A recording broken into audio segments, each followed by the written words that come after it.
Thank you so much for joining Dental Marketing Theory, a podcast by Gary Bird. In today's episode, Gary talks with Amol Nirgudkar. Gary and Amol chat about his dental journey and how Patient Prism can turn your phones into an AI-enhanced sales machine. As always, please make sure to like, subscribe, share, and leave a comment, as all of those things really help to get the word out about dental marketing theory. Hope you enjoyed today's show.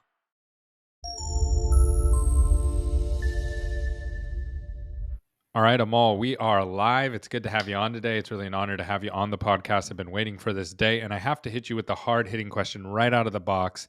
How does it feel that you just found out that Tampa is going to be keeping Tom Brady now? Yeah, I actually posted hallelujah yesterday. It was the best thing ever. I was so sad. My son was sad. And I took my son to his last Monday night football game in Tampa with Tom Brady. And I'm like, I told him one day you can tell your son, kids and grandkids that I witnessed the last Monday night football game for the greatest quarterback ever. Wow. So, So I was talking with somebody yesterday, and they said, man, look at this. And they pulled up his last game ball. And I don't know how much it sold for. It sold for like 800,000 or 200,000, some yeah, monstrous number, right? And then yeah. now he came back, so it's not the last game ball anymore. And I was like, who is the person that got caught with that ball? Because it's probably worth maybe $5,000, $10,000 now.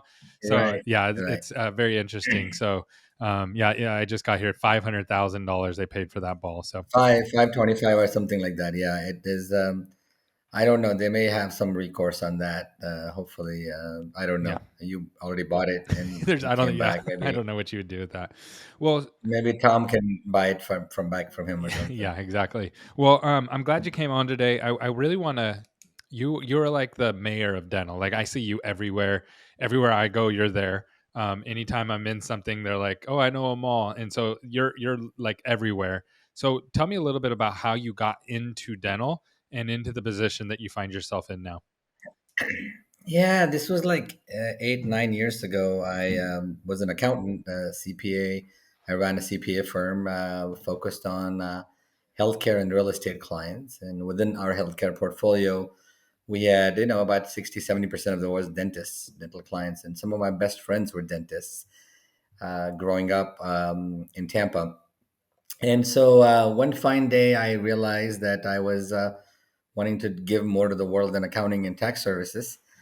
And I said, what could I be really doing? What should I be doing? And I said, I could really, I'm really good at figuring out how to attract the right Hmm. customers. So believe it or not, I started in marketing, and just for fun, and wanted to do dental marketing. So I asked some of my clients, like, "Hey, would you mind me trying out what I've tried in my accounting firm in in the dental world?" So I started a company called Dentist Profit Oh wow, I Systems. It didn't was know that. not intended to be, yeah, it was not intended to be a marketing agency, but we ran it for about 5 years. We had about 50 clients, and we did a fairly good job. Of getting the right customers. I mean, I worked with people who wanted to spend a lot of Yeah. money, 5 to 8% of their revenues on marketing. So we drove a lot of leads into the funnel, and that's how I realized there is a problem I could solve. Was that no matter how many leads I was getting into the funnel, if they were not being It converted, doesn't and you matter. talk Yeah. about lead conversion, it didn't really matter. You're wasting all this time. That's how I got into dental, and then ended up buying a few practices just to learn the business, and and fell in love with this industry that has such a profound impact on people's lives. So that's how Patient Prism was birthed, was out of having a practice, marketing, and then seeing that chasm that most people honestly don't see. Like most people inside a dental office, it's really hard to see. So it's almost like a patient who has a cavity and doesn't feel the pain, right? Like they don't. It's out of sight, out of mind. Yeah, the measurement is always the issue, right? If you don't measure something, and sometimes you need the tools to measure it, Mhm. right? If you don't know, patients are falling off the funnel at the back end or the front end. If you don't measuring, you don't think it exists because you don't see Yeah. it. Yeah. So then what? So walk me through kind of the genesis there of Patient Prism. What's going through your head, as you start to form Patient Prism as a way to help Yeah. dental offices? Yeah. So what was going on is some of our clients said, "Hey, the marketing is not really not working."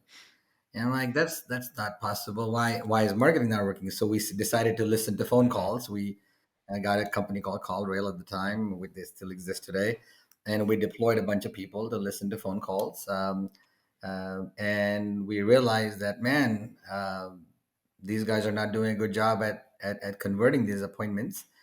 And that's how. And then we said, how should we do this? How do we scale this? Hmm. Right? How do we really do this in a way where we could completely understand what went wrong and provide feedback. So I asked a very dumb question at the time to my co-founder, said, hey, could we train Alexa to understand dentistry? And Alexa and Siri and all those things were coming out at the time. And my current CTO, who's my founding member, George, he's like, yeah, sure. And that's what that in his quintessential sense, he always says, yeah, Yeah. sure. And we said, all right, well, let's create in software, we call it minimum viable product. Let's see if we can create something that actually will do it. And about a year later, we had a product that actually allowed us to listen to phone conversations using machine learning or natural language processing, which is kind of a subset of AI, and not just listen to it, not just analyze, but analyze it Yeah. quickly and And accurately, dissect it, because right? that's really important. So that's how we got. I mean, there was really a question I posed: could we train Alexa how to understand dentistry? And although we don't use Alexa per Yeah. se, it's the same technology that drives Yeah. Alexa. Is what we use to really understand the context of the conversations well beyond just the Yeah. keywords. So, You want, So yep. when Go so when ahead. did you realize that you were on to something? Because there's a lot of different ways you could have went, right? You could have been the company that answers the phone calls. You could be the company that markets the phone calls. You could be the person that gets back the lost leads. Like there's Yeah. 150 different ways to go off of what you where you saw the hole. When did you figure out, okay, this is something that's actually going to help people? It was kind of a weird thing because when the United States Patent Office actually issued us a patent, we realized we are building something innovative. That was it. I'm like, oh wow, looks like the world thinks. Well, looks like these people think we're innovative. Maybe we When the should pursue this patent more. and It the was patent complete accident. it was so the patent was around the voice, right? So being able to read the Right. voice and yeah. Read the voice and visualize the voice and all that stuff. The technology that came with figuring out how not to make you to listen to a phone call and visualize what happened across a time frame. So once we realized that, we piloted this with a friendly DSO that was one of our clients, and it seemed to have made an impact Hmm. with those guys. I'm like, man, we're adding more patients for the same amount of marketing spend. They were adding more Yeah. new patients to their offices every month, and we're like, all right, well, I guess we should start a company and get this going. And that's it. It was we solved the problem, not intending to create a company or a business, Hmm. but when we realized it was making such a big impact, we're like, all right, well, I'm going to retire from my CPA profession, and I'm going to focus on this full time and really make it my life's work to figure out how to really put more patients um, in the chair. Given that dentistry's focus now is so much on marketing and Yeah. advertising than ever Hmm. before, this was the right moment for us to be. We were the right company at the right time at the right place in time to do this.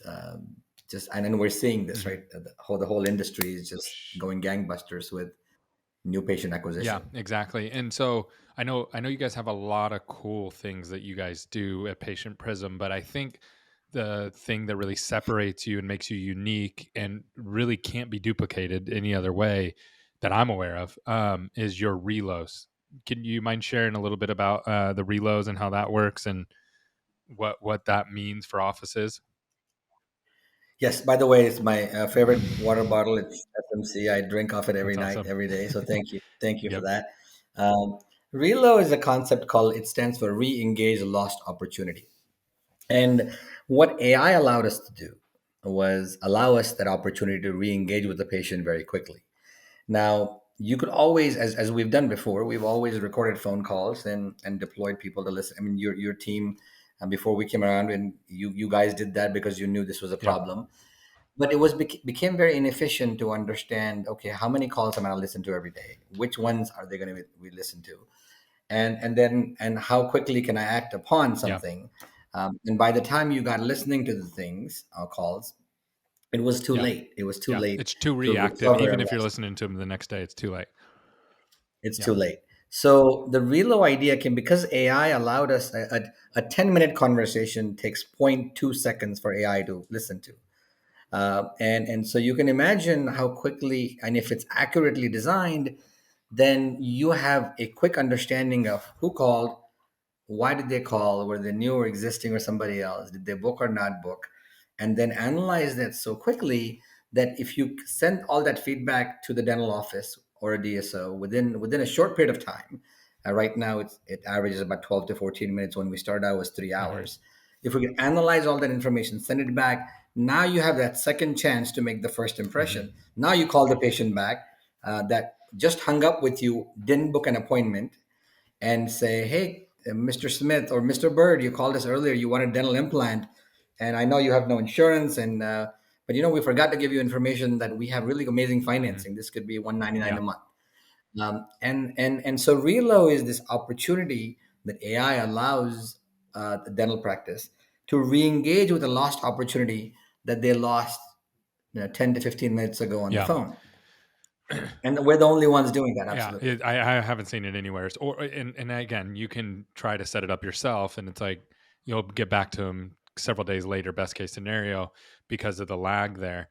So that's very unique with you guys. And I think the other thing that's really important to call out here that I've noticed about it is that so as first thing someone hears this and goes, "Well, I lost opportunity," and then you're telling me we're going to call them back. Wouldn't I just deal with this from a macro level and just do training because it's a lost opportunity? So I'll do training so I don't lose them next time. The problem is that I've noticed, and I would love your feedback on this. You can go in and do macro phone coaching, right? Say this, don't say this, don't do this.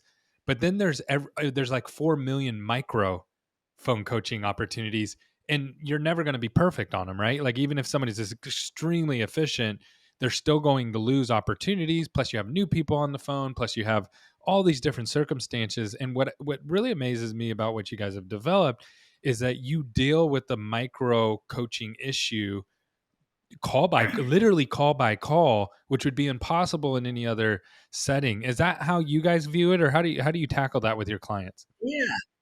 Absolutely. It's really, I call them micrometrics, right? The one thing is that, hey, Susie or John were bad on the phone Hmm. and Susie needs some training. That's just the macro level thing, Hmm. right? Okay, good. But sometimes it's deeper. You got to go deeper into why.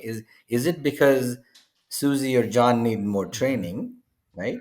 On whatever they need training on. Do they need training on pricing? They need training on insurance? They need training on all sorts of things, and you got to got deeper on what type of training do they need, because our solution actually gives you not only the breakdown on their scheduled rate, but also where they are not doing well in. So I could tell that Susie, for example, doesn't know how to talk about dental implants, and John on the front desk doesn't know how to talk about Hmm. financing.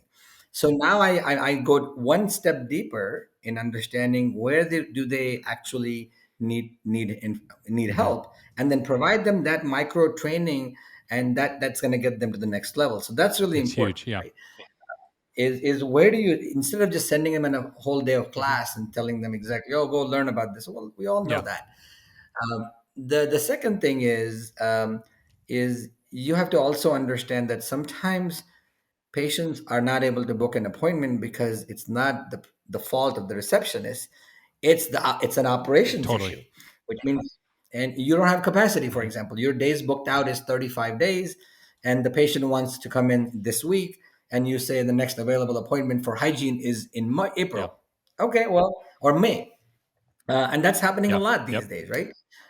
So understanding those challenges is also important, because then you realize that, hey, this is not a training issue. This is an operations issue, and we need to figure out, either we need to expand hours, figure out our block scheduling, because that's the Yep. big thing. Figure out how to optimize our scheduling, And that's also important. We track that too in a report called performance report. You exactly know the reasons why a patient didn't book. Is it because they were concerned with price? Is it because our people didn't do a good job, or is it because we have capacity issues, or they have insurance Yeah. issues, right? Those are So all totally there's a different whole things that you can try to train on them from, again, from a macro level, but they all can um, manifest themselves in different ways that then you have to deal with on the fly. And again, that's what you guys are really good at, is helping these offices be able to do that without adding tons, without adding a human being sitting there 24/7 to help them adjust to the problem. So let's walk through this really quickly, because so if I'm a dental office, let's say I have 5 practices, and right. I'm marketing. Let's say I'm spending $5,000 per office in marketing, so I'm spending $25,000 a month, and I have, a couple front desk people. When you implement something like Patient Prism, what are some averages that you're seeing that they're getting back? Because the way I view it is, you guys are basically like insurance for that $25,000. Like, why wouldn't I add, if I'm going to book a cruise right now, Amal, guess what I'm getting? I'm getting traveler insurance on that, because COVID and the flight might get canceled and all these different things. So I need Right. that insurance. So if I'm going to pay $5,000 for a flight, I'm okay paying a couple $100 to insure that. And that's how I kind of view Patient Prism. So if someone's going to get that insurance on their $25,000 of marketing, what are some average increases or decreases that they're going to see? So we have seen multiple things. One is we've seen their schedule rates go up anywhere between 10 to 30% in the next 4 to 6 months. Schedule rate is you're scheduling a patient when they call in, right? We're also seeing them add anywhere between 5 to 8 new patients a month, especially in the DSO of what your size you mentioned, 5 to 10 new patients per month. And you can imagine, right, the value of a patient today, the lifetime value of a patient. If you're adding 8 new patients, that's 100 new patients a year that are scheduled. And even if, let's say, you have a 70% show rate, which is what the average is in the country, 70 new patients, you can just multiply that by whatever your Yeah. average is in your lifetime. Even if it's a 1 year average, they're at least spending their insurance amount, which is 1,500 Yeah. bucks. And that's a large number, right? And that, if again, provided you use the Yeah. data, call the patient back, and so forth. So that's what we're seeing is, on an average, they'll add anywhere between 60 to 100 new patients a year without having to spend more money on Yeah. marketing. Um, and at the same time, understanding other issues like, oh, we're missing phone calls during business Hmm. hours, or we need to provide training So to people on that's how a to whole talk. separate issue, right? So there's holes that fall because you can't see what's going on with the phones. There, things end up breaking, right? So someone makes it onto the phone. I've seen this happen. Um, an office's phone conversion drops down into the toilet, right? And so they were converting at 80, and now they're converting at 50. What's happening? Oh, you hired somebody. Did you tell anybody that you hired somebody? Did you train them? No, we hired them. They started today. They just got thrown on the phones. Someone didn't follow the SOP at that office, right? But it happens, and you need a way to be able to catch that. And I know that you guys deal with a lot of that as well. Yeah, I mean, right now in the year of the Great Resignation, right, the last 6 months, people are not coming back to work for whatever Hmm. reason they might be, and we have to hire in dentistry from outside of Yeah. dentistry, right? So we've got to get them trained, we've got to get them acclimated to the dental terms, the vocabulary, the knowledge, and the patient can figure this out whether you know your stuff or not within like two Yeah. seconds, right?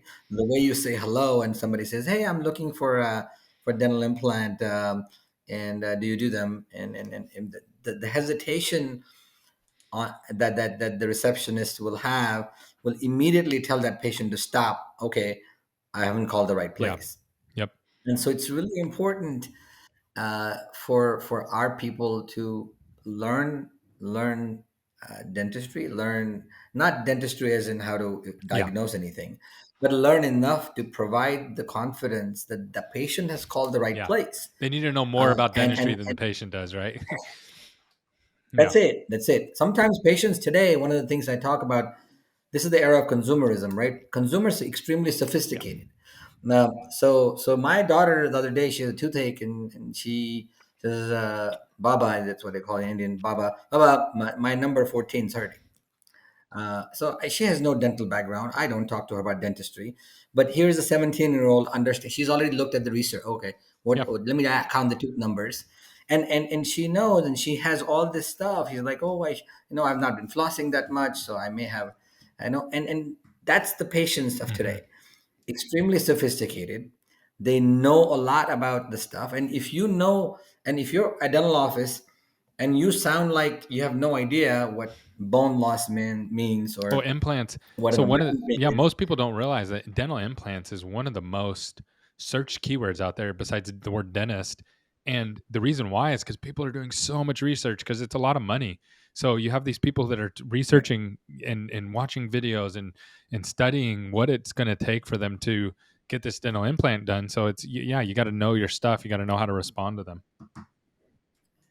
And that's absolutely right. You have to know how to respond to them, and what we are able to do at Patient Prism is listen to every single opportunity, new opportunity that comes into this funnel, and be able to coach immediately. So part of Patient Prism system is when we send that real alert out in 12-15 minutes. Along with that, a small training video also Yeah. goes to tell them, hey, this is how you should have handled this situation. And we have a whole library of videos that are, short, 1 to 2 minutes long. They're not like long training Yeah. videos where it say, hey, this was a patient who called, did not have insurance or had insurance, but they were out of network. But here's a video you can watch about how to deal with out of network Mm. patients, and it's only a small snippet, so that gives you enough information to call the patient back and say, hey guy, Mr. Bird, you called us earlier, you didn't have the right insurance, but we have a lot of patients who call us that are out of Yeah. network, and here's how we deal with them. We have a discount plan that's $50 a month, $100 a month for family, whatever that is, Hmm. and can cover your cleanings for free. Hmm. Why don't you come in, and we have an appointment tomorrow at 2 or Wednesday at 1, and become part of our membership plan, and boom, you've got a patient in the door. Now you've treated them. Now they see your office. Now they see your friendly staff. Now they see everybody else, and now all of a sudden they open their mouth, and you got tens of thousands of dollars of treatment right sitting inside there. But if you can't even bring them in on the phone call, then all the treatment that's in there, because most of the time when a patient calls a dentist, they need a lot more than what they think Oh they yeah. need. Yep. And that's the reality. So we've got to get them in the door. We've got to get them in the door through whatever mechanism that there is, whether it's a new patient special, whether it's immediate appointment, whether it's making their concerns about cost, even pain, alleviate those things, and get them in the door. And then obviously you still have to keep them happy and all that stuff. But once they're in the door, most likely hopefully you have all the procedures in place to keep them happy and keep them Yeah, engaged. definitely. So let's walk through. I'm going to change gears on you a little bit, and I know one of the things that offices are facing right now is there's a lot of options out there, right? And not just for what you do. What you do is very unique, so there's not a lot of options for that. But there's just a lot of options for everything, right? Like there's 100 different softwares that are probably good softwares that would help, or services that would help a dental office. So and then AI is coming into play now too, right? So where do you see this kind of all heading towards? What's going to happen in the future in that area? Well, I think the reality is, and I'm a tech company, so and I'll say this out loud: uh, dental offices, DSOs are frustrated with the amount of technology they have to use and deploy to run a Hmm. practice, right? They need a practice management Hmm. system. They need somebody to do the Hmm. reviews, engagement, patient engagement. And there is about, I think, 8 or 9 or 10 subscriptions they need to Yeah, do in minimum. order to, and they need an analytics Yeah. platform.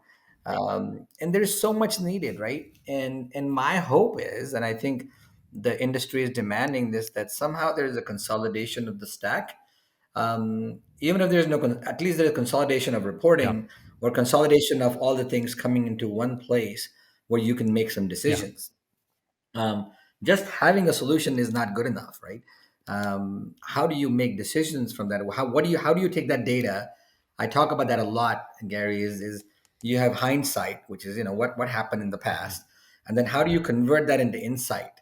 And then from insight, how do you make predictions? And we call it foresight, right? So if you can take data or information and understand and convert that into a decision, convert that into understanding and the decision and then action. Otherwise, the data is no good.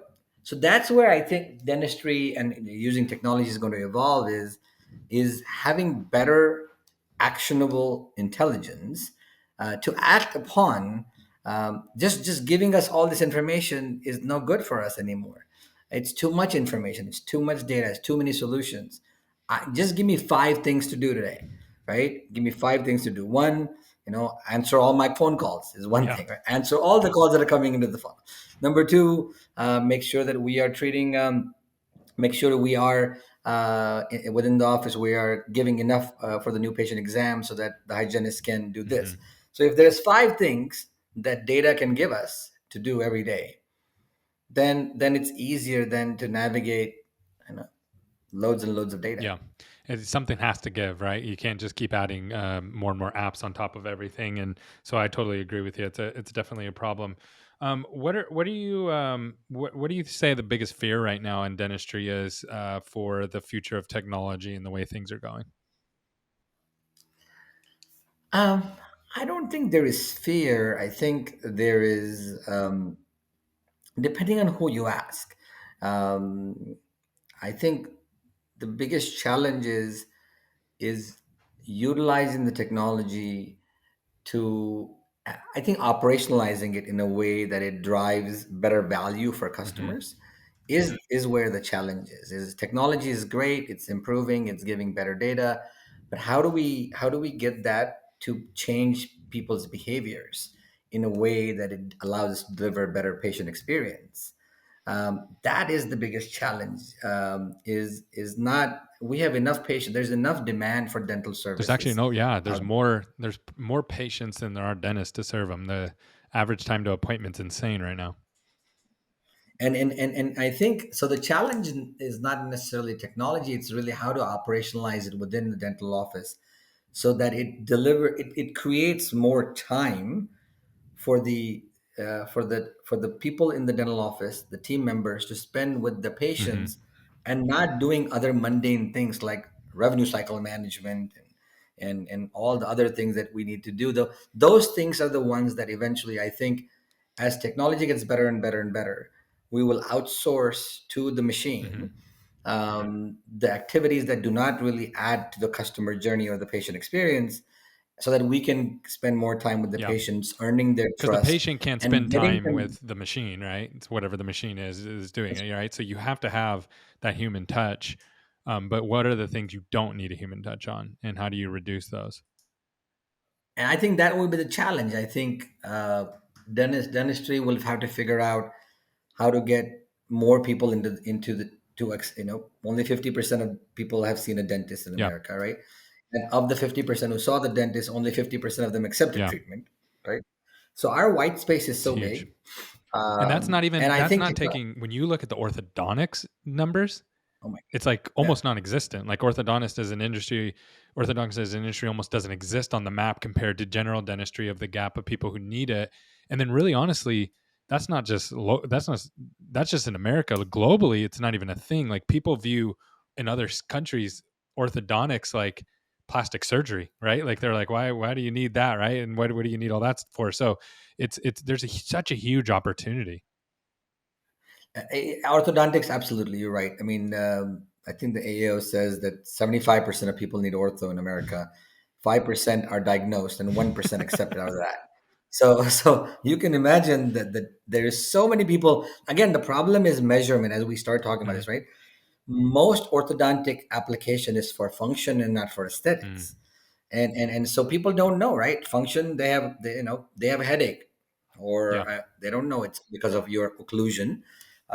They have poor digestion, they don't know because you have a wrong bite, and it prevents the food from being chewed Mm. in the right fashion. So that's where I think dentistry can do a lot, especially through marketing, the job of education, of like, hey, I mean, marketing is, do you have persistent headaches, and it could be your Yeah. teeth, But right? there's a And that's the job of our. yeah, there's a disconnect there, right? So it's like, I know Invisalign did everybody a service in the orthodontic industry where they spent, hundreds of millions of dollars on advertising to train people. Oh, you just need to get Invisalign. You don't need metal braces, right? And so, but they spent that money.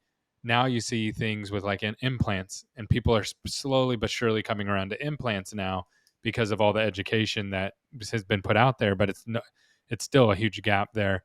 But like sleep apnea, no one knows that a dentist is supposed to can do sleep apnea stuff. And one day it's going to become a standard of Yes, care, agreed. right? Not diagnosing an airway obstruction could become a malpractice Hmm. issue one day, Yeah, right? But here's with orthodontics too, right? Despite the hundreds of millions of dollars spent by Invisalign, an average dental office only does one start a month. One start. They're seeing all these patients. One start a month. That's it. That's yeah, it. They're not doing any more than one a month. So I think marketing has a great role to play in educating and in getting people to understand why they need not just dentistry but orthodontics or other things as well. I think it's going to play a huge role in bringing more patients into the funnel, more yeah. patients More into the dental opportunities. Yeah, office yeah. Because it's by giving them why. it's interesting because you look at dentistry as like an industry compared to other industries, and something that blows me away is like you can have 30% unanswered rate, 50% phone conversion, 30% no show rate, and still end up with like a 3 to 4 to 1 on return on investment on your marketing, which is Yeah, you're right. Dentistry is, I mean, there's what other businesses do we have where the lab fee is, let's say, $150 for a crown, $100 for a crown, and then uh, and you're selling something at 1200 for potentially, right? So there's enough margin of error, right, for us to not do as well, but still succeed. And I think that's where I think the opportunity is a lot of people who have come from outside of dental into the DSO world will say, man, there's so much opportunity. So much of the inefficiencies are hidden because the gross margins on your yes. stuff is You don't have to high, get right? yeah. So If you were a restaurant, you would close down in month one.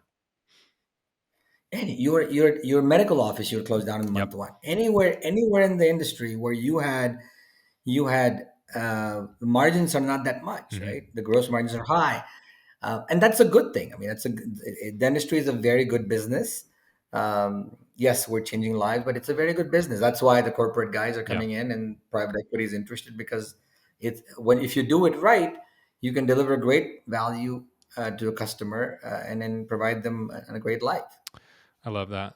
What are some of the things that you're seeing in dentistry right now that are just huge positives that you think are going to really start to take traction? I think the computer vision is amazing, right? I think the ability for a machine to read radiographs and um, diagnose treatment that is not even diagnosed by a dentist. If you look at the cross section of dentists across the board, you will see them across the bell curve from the same tooth will be diagnosed for $200 treatment and a $20,000 Yeah. treatment. And so there we need to kind of figure out, not that we need to overdiagnose, Yeah. but there's a tremendous amount of underdiagnosis Hmm. going on. Or just Um, underdiagnosing almost makes it seem like people are ignoring it. It's not even that. It's that they don't see it, right? they don't see it, right? So I think there is a big opportunity to diagnosis. There's a huge opportunity giving the same thing for case acceptance. I think people are going to trust the machine. Maybe not today, but in the next five Yep. years, people are like, all right, well, I see that the machine has said that. I think it's going to do wonders to the product. Pearl about a week ago announced that they got the first approval for chairside real time detection in front of the Oh, patient. that's really cool. Uh, that's a big It deal. is. Until now, you couldn't show this to the patient. Now you have chairside real time detection that can be seen by the patient right in the What was the chair. hang up there? Why And why wouldn't they let them? Why did they have to take so long to get chairside approval? I think it was just a matter of FDA finding enough evidence that this is good, Got it. right? So FDA finally decided to offer the first grant was, I'm sure other people will follow, but Pearl is the only one today. Their product called Second Opinion which has been widely used in Europe and Australia and New Zealand. Now you have the ability. Now it's going to be like, okay, well, patient, here's what the computer Yeah. says, Yeah, and then right? and then And the if computer they can do says, that, so then the next step is what you're saying is, so we see that you have this cavity, and the computer saying if you don't get this cavity fixed in the soon, it's going to turn into X, Y, and Z, which will eventually cost you this much money. And the computer can do all that, and the human can just sit there and right. explain it, right? And I think that's going to be a game changer. I feel in just case acceptance, Mm, diagnosis and case acceptance both.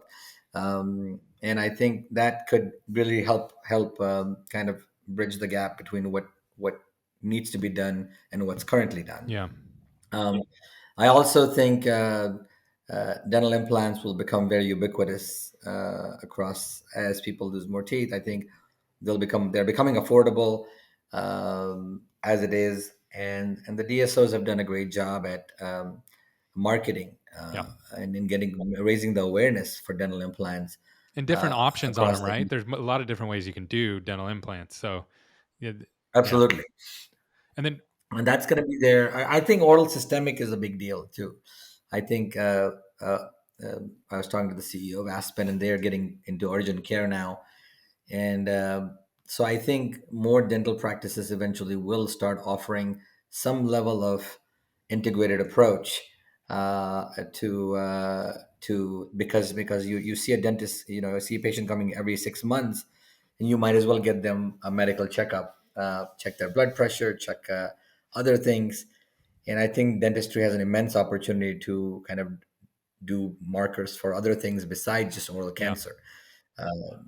And that I think Pacific Dental Services was the first organization that actually took a practice management system called Epic, which was used in hospitals and in medical practices, and to deploy it as a PMS for the dental world, because they want to really figure out and connect the dots between heart disease and yeah, dentistry, right? They want to figure that out, and I think that's going to be the next era where dentistry can really do a great job at getting people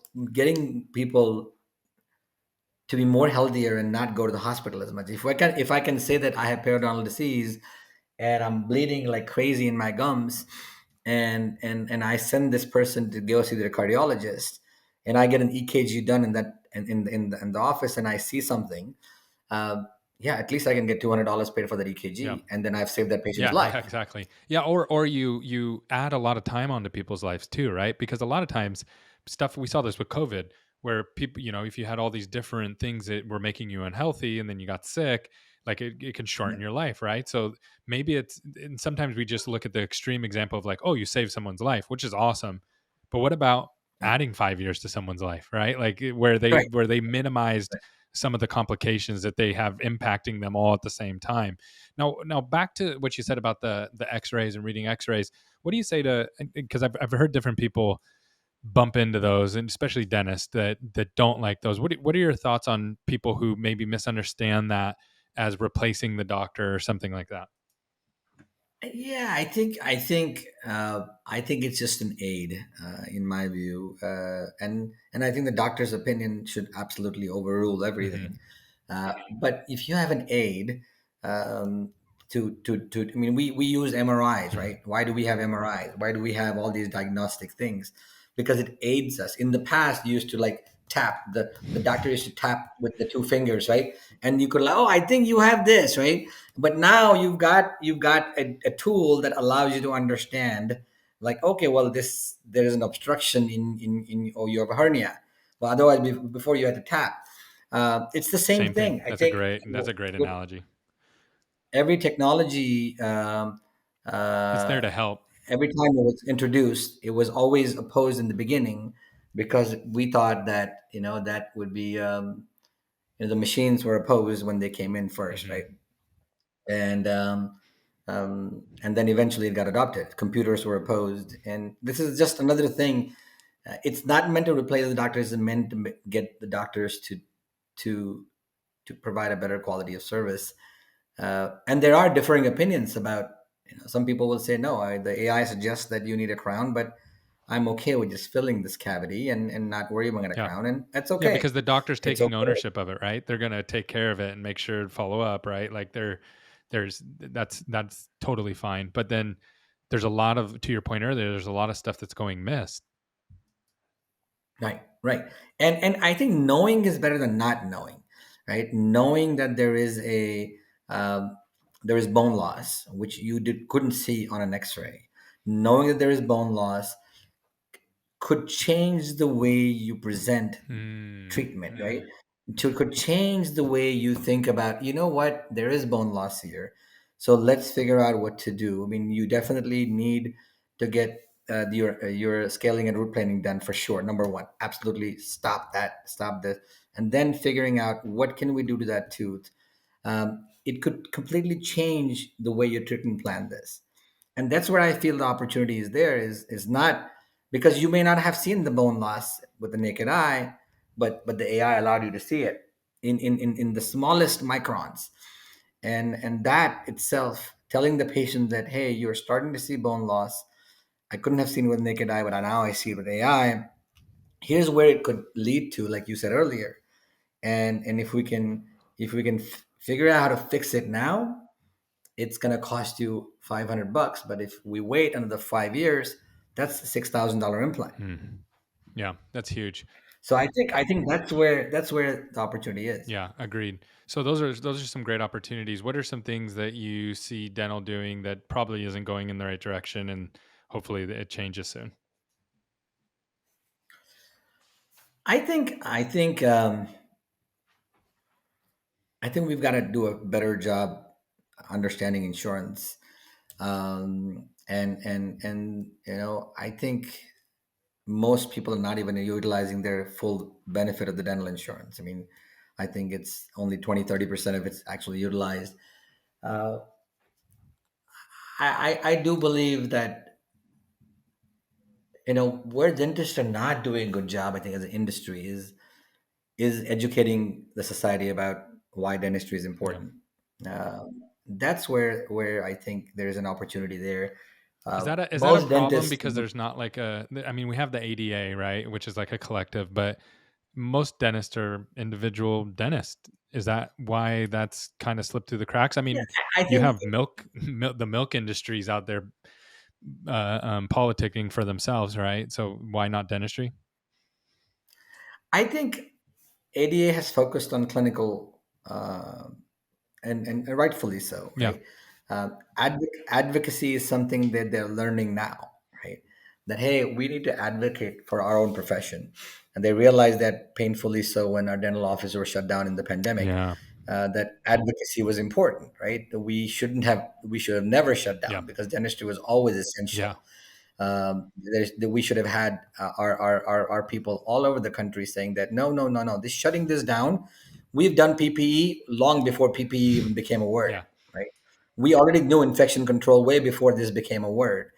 So I think the ADA is evolving. I think they're realizing that we need to do a better job, not just advancing the clinical science, but also advancing the messaging and the narrative and how dentist and dentistry is perceived by society in general. And I think that's where I think we've lacked that. And I think it's changing. The DSO, the ADSO and the ADA are going to join hands. They're joining Oh, hands okay, now. cool. Um, and they're going to say that this is no longer corporate versus the independent practitioner. We're This all is for in this dental. Yeah. together for dental. We're all in this together. We're going to make sure that more Americans have access to healthcare, which is dentistry. It's accessible, affordable, to everybody, and we're not going to pitch each against each other. We're going to work towards improving the image of dentistry, getting more people into our offices, and truly be in the business of changing lives. And we have to believe that as an industry that we are changing lives every single day. And that education also needs to be taught in dental schools and dental hygiene schools and dental assistant schools. And everybody who works in dentistry needs to feel that, man, I work in an industry that actually changes people's lives for the Yeah. better. Yeah. I love that. Well, this And then everything falls into place, yeah. Gary, right? Then when you're providing the best patient experience, best patient care, all the profits and the EBITDA and Yep. everything, just it's a byproduct of that. You don't have to worry Well, about to your that. point, like there's so much opportunity in dental, just in America, and you think worldwide. I've talked to people who own DSOs in India and different places like that, where they're just getting started with a lot of this stuff in certain areas where they haven't really formed the group. They're very earlier on, so there's so much opportunity, not just in America, but just worldwide. Man, agreed. I mean, I think dentistry, we think we're underutilized, but the rest of the world, you go to Yep. Europe and you go to United Kingdom, for example, it's so bad because of the socialization of the national health services. I was just talking to a dentist in UK, and they're saying that the national health services will pay no matter what it is, they'll pay the same amount. So if you need an implant, they'll pay 500. If you need extraction, they'll pay So 500. If just you do need extractions all day, right? Yeah. yeah, yeah. So it's really crazy, right? How so people don't go. People don't Yep. go because it's just not affordable. And the opportunity for dentistry worldwide is just enormous. That's awesome. That's a great way to end this, Amal. So, where, if someone wanted to reach out and get more information about how you can help them get more patients without adding any more money to their marketing bottom line, what's the best way to reach out to you? Well, patientprism.com, www.patientprism.com. Go to our website, schedule a demo with us. You've seen this. We will be very honest with you. We'll tell you what we think you need. We sometimes we were not the right Yeah. people. Sometimes you need to get marketing doing first in order to get leads in the funnel for us to analyze anything. But we'll tell you. We'll diagnose it. We'll make sure that it's the right thing for you.